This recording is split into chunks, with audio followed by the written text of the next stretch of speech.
Gigantes.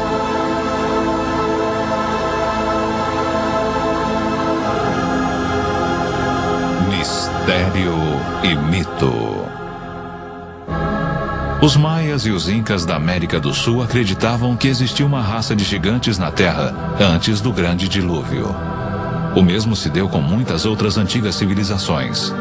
Alguns os tomaram por deuses, outros reproduziram suas imagens em pedra ou escreveram sobre eles em suas histórias.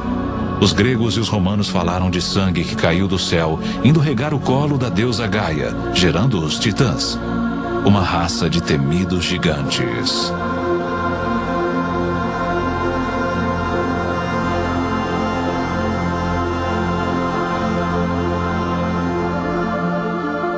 Talvez o mais famoso tenha sido Golias, o filisteu, um dos 5 irmãos gigantes. Vangel Jones é um arqueólogo com estilo próprio. Ele passou a vida inteira rastreando Golias e a Arca da Aliança que o Midrash, o livro sagrado dos judeus, diz ter sido feita pelo gigante. Golias abriu caminho à força por entre os soldados israelitas, correu e jogou a arca sobre os ombros, abateu Pinhas e Humphrey e levou a arca de volta ao acampamento dos filisteus. Foi aqui neste campo, 24 quilômetros sudoeste da atual Jerusalém, que a lenda conta que Golias foi finalmente morto.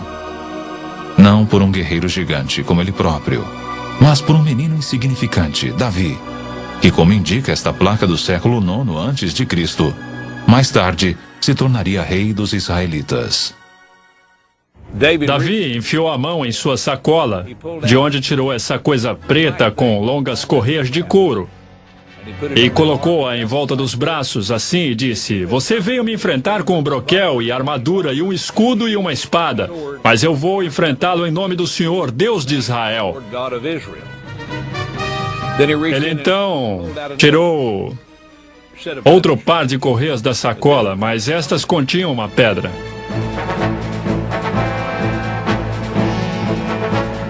E dessa forma, o menino pastor acertou Golias e o atordoou. Ele não o matou. Golias caiu de 4. Davi correu até ele e tomou a espada de Golias, sua enorme espada que havia matado Hofre e Pinhas. E com a espada de Golias, ele o decapitou. A apenas 3 quilômetros de onde a famosa luta ocorreu, existe um monte de uns 25 metros de altura. Acredita-se que seja o túmulo de Golias, embora ninguém saiba ao certo, pois nunca foi escavado. No meio oeste americano, existem também grandes montes que dizem ser sepulturas. Um escritor que já vendeu mais de 15 milhões de livros e que escreveu extensivamente sobre gigantes é Brad Steiger. Foram abertas sepulturas coletivas de gigantes, algumas delas com homens medindo 2,5 metros, algumas mulheres de 2,10 metros de altura, alguns recordes de homens com 3 metros e crânios extremamente grandes. E curiosamente, alguns destes crânios tinham chifres, alguns tinham fileiras extras de dentes, outros tinham o que chamaríamos de anomalias. Eram crânios incrivelmente grandes. Um arqueólogo independente que há muito tempo é fascinado por lendas de gigantes americanos chama-se David Hatcher Childress. Vários montes foram escavados no meio oeste americano, começando por volta de 1850.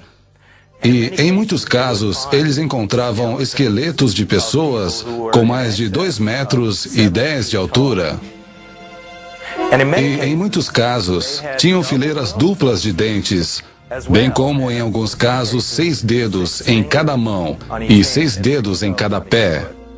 O esqueleto encontrado em Bridalveil Falls, na Califórnia, por um grupo de mineiros. Primeiro, eles encontraram uma parede com hieróglifos muito intrincados. Pensaram que iriam encontrar ouro por trás da parede. Eles derrubaram e acharam uma mulher segurando uma criança coberta de pele, de um pó estranho.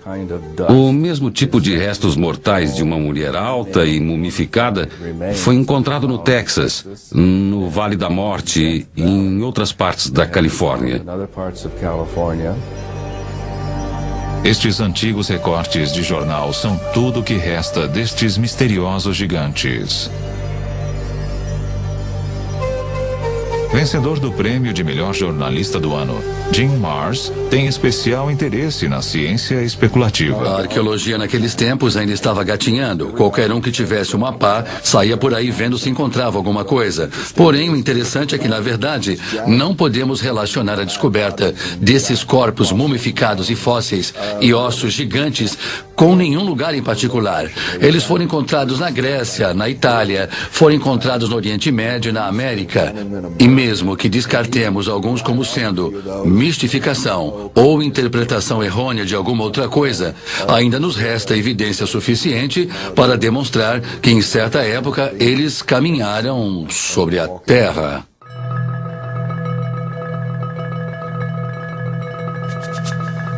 Em 1912, fazendeiros começaram a vir a esta caverna isolada perto de Lovelock, em Nevada, para recolher esterco de morcego, como fertilizante.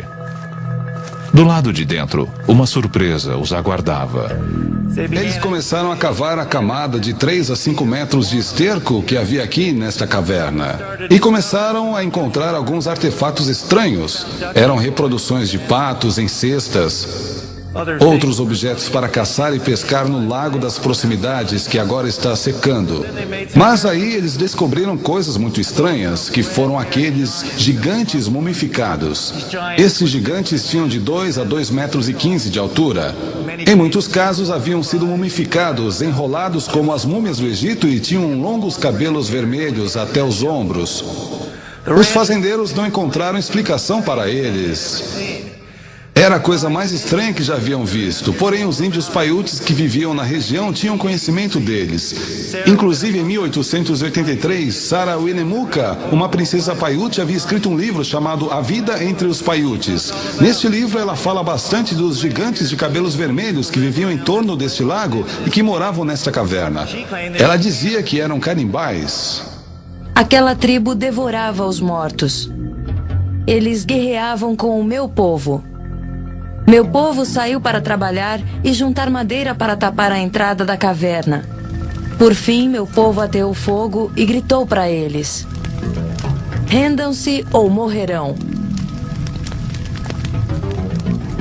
Porém, não receberam resposta.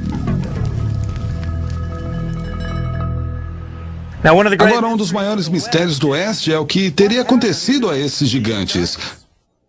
Quase 60 esqueletos foram retirados dessa caverna, mas ninguém sabe onde se encontram hoje. Teria havido, neste caso, alguma espécie de acobertamento arqueológico? Algo que se relacione a gigantes? Talvez a história toda não passe de uma lenda rural. Ou, como toneladas de ossos de búfalos, os esqueletos teriam sido queimados e misturados ao esterco dos morcegos, usado como fertilizante. Qualquer que seja a explicação, a prova da existência dos gigantes desapareceu. Mas, ao mesmo tempo, incríveis pistas de sua existência podem ser encontradas por todo o mundo.